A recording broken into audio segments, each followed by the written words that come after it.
Selamat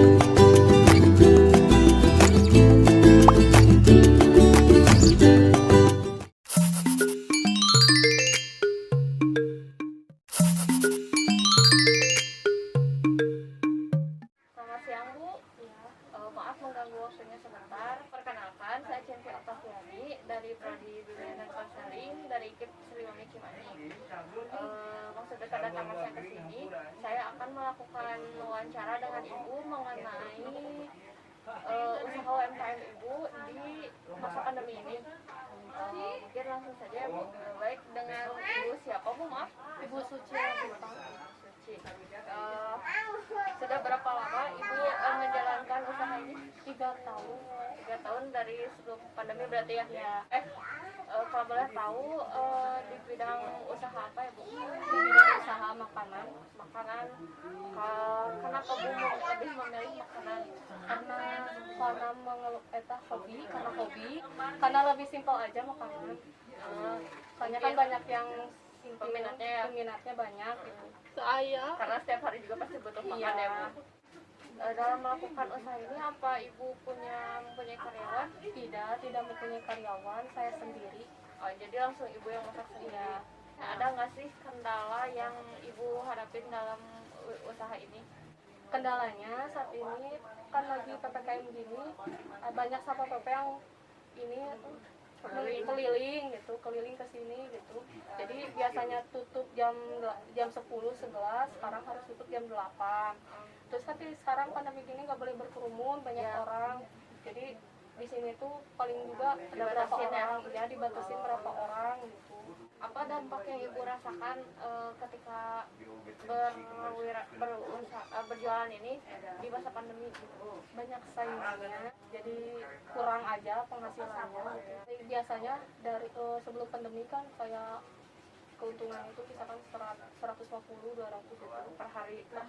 Sekarang jadi 150, apalagi saat PPKM jadi 80-70, susah mau 100 juga gitu. 50% ya? 50%, jadi menurunnya lumayan ya. Apa strategi Ibu buat menghandle itu biar stabil gitu? Paling banyak menu baru lah gitu, paling ituin menu baru gitu. Terus kayak jualan online gitu, terus banyakin pemasarannya aja gitu. Oh, ini jadi Ibu juga selain jualan di sini di online juga gitu? Iya, di online. Ada di mana aja Bu? Kayak di GoFood. Oh, daftar GoFood aja. Katanya punya solusi buat saya gitu, ada menu-menu baru gitu, nanti saya iniin gitu. Kalau menu baru sih saran dari saya Bu, kan di sini saya lihat peminatnya banyak anak kecil tuh, mungkin bisa lebih bikin makanan yang unik-unik, soalnya kan anak kecil identik tuh sama yang unik-unik gitu. Pasti iya, dibeli kan kayak penasaran gitu kan ya. Kayak pisco gitu, terus bikin es krim, terus apa ya, kayak bikin apa sih, telur gulung yang gitu-gitu. Terus bisa juga mungkin kalau dari segi minuman kayak minuman orange juice, lemon tea, kan sekarang lagi pandemi nih, jadi bisa sekalian meningkatin imun dengan minuman yang kayak gitu. Mungkin gitu. Kalau misalnya dari segi penjualan sih Bu, udah di GoFood ya, coba di GoFood. Mungkin Ibu bisa bikin inovasinya kayak ngadain giveaway gitu Bu. Iya. Apa sih? Iya, giveaway kayak gitu. Kayak diskon gitu ya. Kayak gitu. Jadi nantinya lagi promo-promo gitu di online, mungkin ada di aplikasi lain mungkin Bu, bisa di WA juga kan, sekarang kan lebih canggih tuh jualannya selain di GoFood juga. Jadi seperti itu. Nanti solusinya bisa saya tampung dan bisa saya laksanakan, mudah-mudahan aja gitu ya, stabil gitu. Amin. Mudah-mudahan ya Bu, sedikitnya ini saya bisa membantu Ibu. Untuk Ibu harapan kedepannya apa nih Bu? Ya mudah-mudahan aja corona itu cepat selesai lah, nggak usah ada PPKM kayak gini. Soalnya kan ribet gitu ya, menghambat juga penghasilannya gitu. Baik Bu, terima kasih atas waktunya. Mohon maaf, saya udah mengganggu waktu Ibu. Mungkin sekian cukup wawancara dari saya. Saya pamit dulu ya Bu. Ya.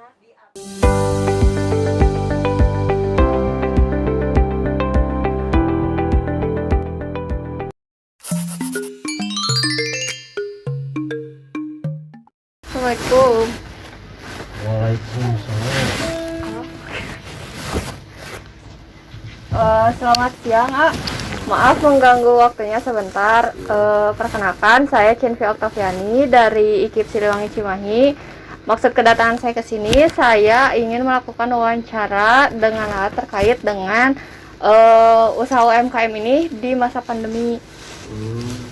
Mungkin langsung aja ya. Dengan siapa?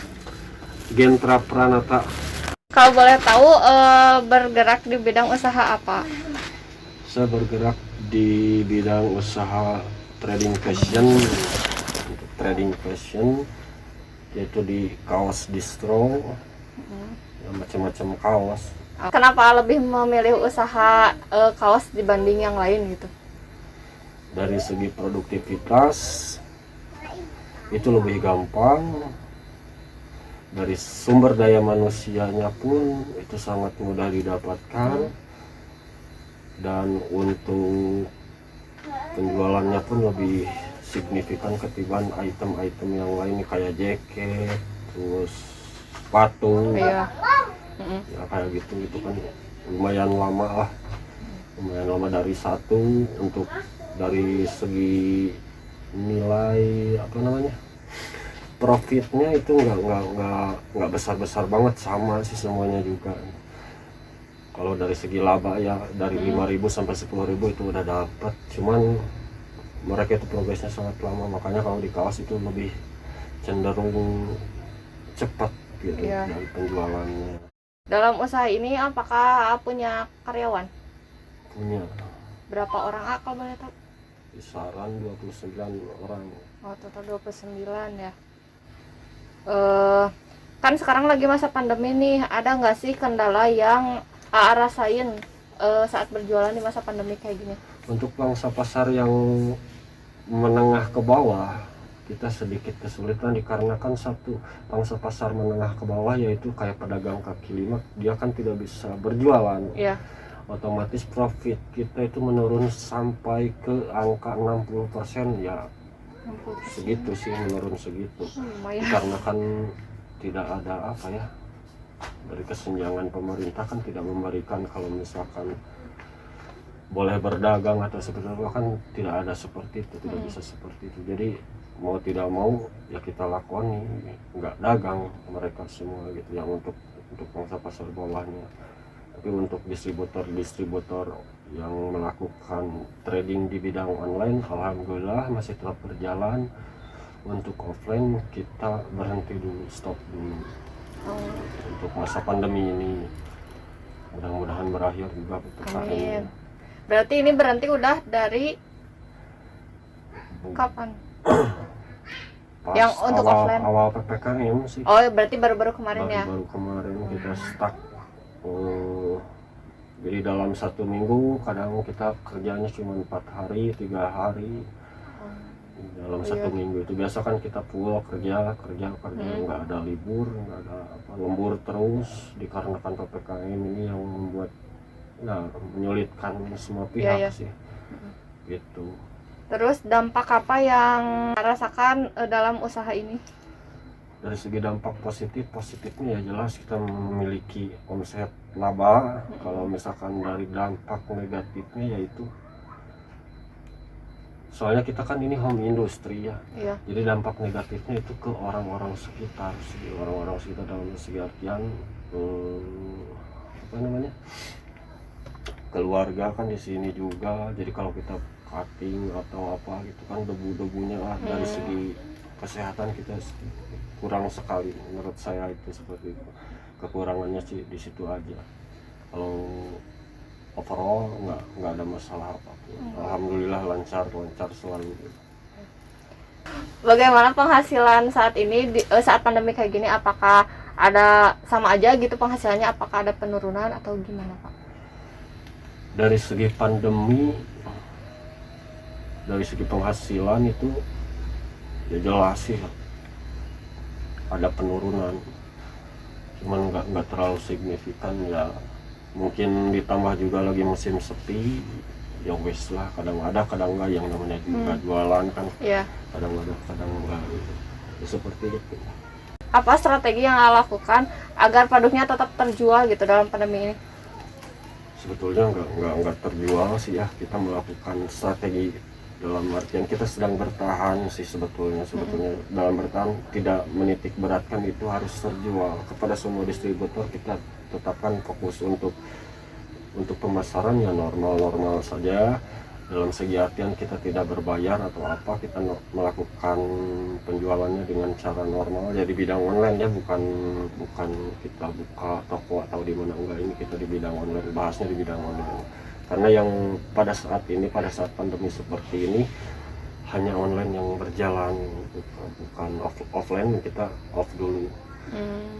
Dalam segi online kita tidak melakukan terobosan apapun, kita sebetulnya harus bertahan dulu aja, sementara waktu kita bertahan dulu aja sampai kondisinya sudah agak membaik, sudah pulih lagi, baru kita melakukan terobosan kembali gitu. Untuk strategi marketingnya Ya. seperti itu. Kalau boleh tahu jualan online di mana aja tuh, Kak? Banyak marketplace kayak Tokopedia, Bukalapak, Lazada, Shopee, bahkan di Facebook, media sosial, Instagram, Twitter kita ada. Oh, hampir semua berarti ya. Iya, hampir semua. Mungkin saya ada sedikit masukan strategi yang bisa dijalanin, kayak misalnya bikin promo gitu di giveaway gitu. Jadi harus follow ini IG-nya, nanti kan kalau banyak yang follow gini-gini dapat hadiah gitu, kayak gitu. Terus bisa juga kan ngiklanin di Shopee kayak gitu, banyak keuntungannya juga kan. Mungkin seperti itu. Insya Allah untuk kedepannya kita mungkin ada strategi marketing giveaway kayak gitu. Dalam segi artian kita kan normalnya kan jual 104, cuman kita dengan berkedok promo dari 103 gratis 1 kan kayak gitu mungkin ya untuk pemasaran giveaway bisa kita lakonin untuk kedepannya. Insya Allah kita jalanin. Untuk Shopee juga Insya Allah kedepannya bisa saya lakukan juga dengan metode yang udah dikasih tadi sama dia. Insya Allah saya lakukan. Baik. Apa nih harapannya ke depannya untuk AA dan usaha AA sendiri? Untuk saya pribadi selaku pelaku usaha di sini, saya berharap sih keadaannya normal kembali ya. Sebelum PPKM sih normal aja. Nah, saya pengen itu normal kembali juga untuk kedepannya. Dan harapan saya pada usaha yang saya jalani, usaha saya membawa barokah pada semua orang yang ada di sini, yang bantu di sini juga, yang ikut jualan di sini juga. Insya Allah membawa berkah rahayunya buat semuanya gitu. Amin. Baik, mungkin cukup sekian wawancara dari saya. Kurang lebihnya saya minta maaf. Saya permisi dulu. Assalamualaikum warahmatullahi wabarakatuh. Waalaikumsalam warahmatullahi wabarakatuh. I think about a